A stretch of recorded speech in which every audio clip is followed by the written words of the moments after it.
Hey, Tracee, how you doing? I'm good. I'm just about ready to go out and to look at some plums to see what we can put on the list for this week's showing. Oh man, that sounds great. Could I join you? Absolutely. Hop on. All right. So all these different rows are put in place by ripening time, correct? Yes, correct. Yeah. And so when we're going down these rows, we're actually looking at what, weeks or months, or what are we looking at? Yes, they're planted as they ripen by maturity date, and they start with months, and then as you go down the row, it kind of goes by weeks. Okay. So here now we're looking into, if you can see a little bit of the dates, we're looking in the first week of August to the second week of August for this row.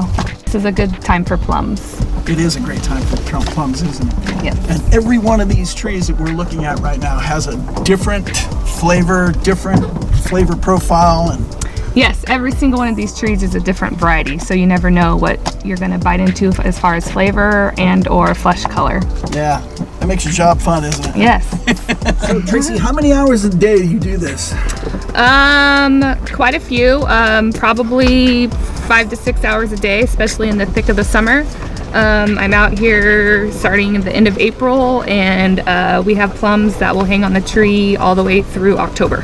Man, with that many pieces of fruit in a day that long, how do you do it? You just become accustomed to it. I personally, if I find a piece that I really like, I will still eat the whole piece of fruit. Some people just take one bite and spit it out. Some people take one bite and swallow it. But if you get a good one, you got to eat it. But if you get a bad one, you know real quick that you'll just spit it out. That's right. So out here, spitting is actually part of the job. Absolutely. If you don't spit, you're not doing your job right. There you go. All right. So I'm just going down this row, and I'm looking here in my book to try to match the maturity date to the trees. And I typically like to go about 2 weeks out because you never know if the fruit's going to be ripe or not, even though the book will tell me an exact maturity date, which was last year's maturity date. Every year the maturity date changes. So I stop and I see this one says August 12th, so I will look in the book to see if it has been marked yet, and if not, then I will put my book down and I'll take a look at the fruit.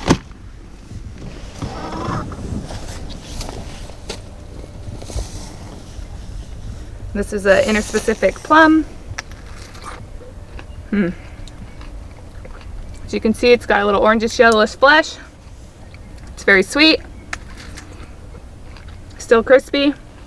This one was actually evaluated last week, but I would still take a second look at it for this week. So give me an idea of what your opinion would be of this variety. Like, you don't only evaluate it for introduction right now. Don't you also evaluate it for its potential as, crossing for other varieties as well? Yes. So this one I would personally use in my crosses. It's got good size. It's got a nice skin color, and it's kind of like a bicolored. There's no cracks, which is a very important detail to use. The shape is nice. There's not too much of a point. And when you bite into the flesh, it's got that darker orangish red flesh, which is what a lot of people like to see. And it's very, very sweet. These are all pluots, and there's a few plum cherries intermixed in with this. In this section of the field. Some of these are new buds, so we won't be able to look at them until next year.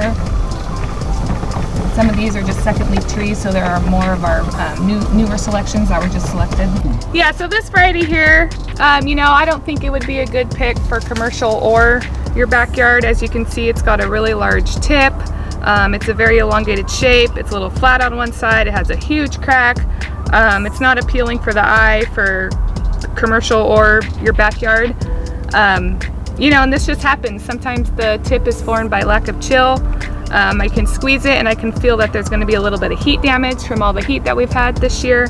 Sometimes varieties just don't make it, and this is one of them. So this variety probably ended up out here because at the time of selection, it probably didn't have all of these flaws.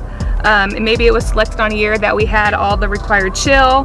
The cracks a lot of times are caused by rain, so maybe that spring we didn't have a lot of rain. Just all factors like that come into play. Okay, so here we're still evaluating, and what I do here is I'm not only looking for commercial varieties. When we're out here evaluating, we're also looking for backyard varieties. There's quite a big difference between the two. Backyard varieties, they can have a little bit of a smaller size. They can be a little bit softer. If they have a crack or two, it's okay. The productivity of the tree doesn't have to be as much, whereas on the commercial side, they care about size.